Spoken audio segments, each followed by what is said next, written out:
రంగారెడ్డి జిల్లా చేవెళ్ల నియోజకవర్గం బీజేపీలో జోరుగా వలసలు కొనసాగుతున్నాయి. షాబాద్ మండలం హైదరాబాద్కు చెందిన బీఆర్ఎస్ నాయకులు కమల్ దళంలో చేరారు. బీజేపీ పార్టీకి ఆకర్షితులై చేవెళ్ల మాజీ ఎమ్మెల్యే రత్నం సమక్షంలో కాషాయ కండువా కప్పుకున్నారు. బడుగు బలహీన వర్గాలను చూసే పార్టీ బీజేపీ అని కొనియాడారు. దేశంలో మోడీ ప్రవేశపెట్టిన పథకాలకు ఆకర్షితులై ప్రతి గ్రామంలో మార్పు మొదలైంది అన్నారు. అందుకే చిన్న పెద్ద అనే తారతమ్యం లేకుండా అంతా బీజేపీలో చేరుతున్నారని తెలిపారు. ఈసారి తప్పకుండా చేవెళ్ల అభ్యర్థి కొండా విశ్వేశ్వరరెడ్డి 2 లక్షల మెజార్టీతో గెలిపిస్తారని రత్నం ధీమా వ్యక్తం చేశారు.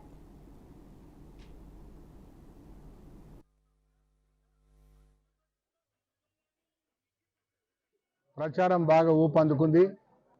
ఇలా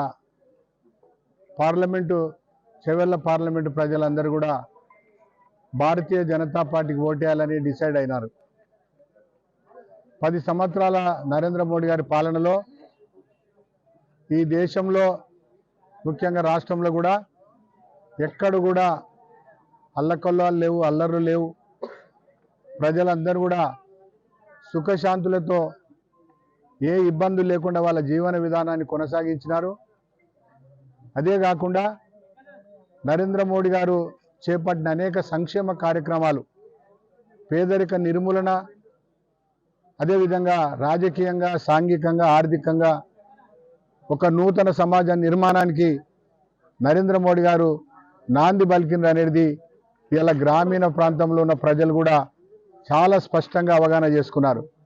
అదేవిధంగా కరోనా టైంలో ఈ దేశంలో 140 కోట్ల ప్రజలను ఆదుకున్న ఏకైక నాయకుడు నరేంద్ర మోడీ గారు.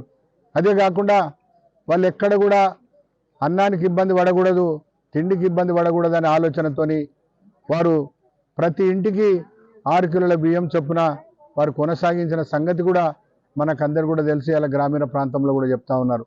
అదేవిధంగా ఇలా మనం ఒకసారి ఆలోచన చేస్తే ఇలా భారతీయ జనతా పార్టీ కేంద్రంలో మళ్ళీ అధికారంలోకి వచ్చిన తర్వాత మరి దేశంలోనే నంబర్ 1, నంబర్ 2 ఆర్థికంగా ఎదగడానికి ఒక చక్కటి అవకాశం ఉంది.